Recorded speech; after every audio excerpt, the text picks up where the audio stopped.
যারা উচ্চ রক্তচাপে ভুগছেন বা হঠাৎ করে প্রেশার বেড়ে গেলে অনেকেই আমরা তেঁতুল গোলানো পানি খেয়ে থাকি প্রেশার কমানোর জন্য। আজকে আমরা জানবো আসলেই তেঁতুল গোলানো পানি খেলে প্রেশার কমে কিনা বা এটা সায়েন্টিফিক বা বৈজ্ঞানিক কোনো ব্যাখ্যা আছে কিনা বিষয়ে আমরা কথা বলবো। প্রথমে আমরা জেনে নিব তেঁতুলে কি কি ইনগ্রেডিয়েন্ট বা নিউট্রিয়েন্ট রয়েছে। তেঁতুলে রয়েছে ভিটামিন সি, পটাশিয়াম, ম্যাগনেসিয়াম এবং অ্যান্টিঅক্সিডেন্ট। এবার আমরা জেনে নেই তেঁতুল আসলে ব্লাড প্রেশার বা রক্তচাপ কমায় কিনা বা কমালে কিভাবে কমায়। প্রথমত তেঁতুলে রয়েছে পটাশিয়াম, যা শরীরের অতিরিক্ত সোডিয়াম বা লবণের ক্ষতিকর প্রভাব কমায় এবং শরীর থেকে সোডিয়াম কমে গেলে প্রেশারের মাত্রা কমে যায়।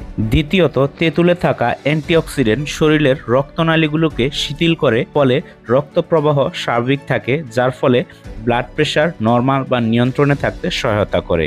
আরেকটি কারণ হলো এই তেঁতুলের হালকা ডায়ুরেটিক প্রভাব রয়েছে, যা শরীর থেকে অতিরিক্ত লবণ ও পানি বের করে দিতে সাহায্য করে, যার ফলে শরীরের ব্লাড প্রেশার কিছুটা হলেও কমে বা নিয়ন্ত্রণে থাকে। তাহলে আমরা জানলাম তেঁতুল ব্লাড প্রেশার কিছুটা কমাতে সাহায্য করে, তবে মনে রাখবেন এটি কোনো ঔষধ নয় বা ঔষধের বিকল্প নয়। যাদের উচ্চ রক্তচাপ বা হাই ব্লাড প্রেশার রয়েছে তারা চাইলে মাঝে মাঝে তেঁতুল পানি পান করতে পারেন, তবে অবশ্যই তেঁতুল পানির সাথে লবণ, চিনি বা অন্য কিছু ব্যবহার করবেন না। তবে যারা কিডনি রোগ, লিভার রোগ সহ বিভিন্ন জটিল রোগে আক্রান্ত তারা তেঁতুল খাওয়ার বিষয়ে অবশ্যই আপনার চিকিৎসকের পরামর্শ নেবেন।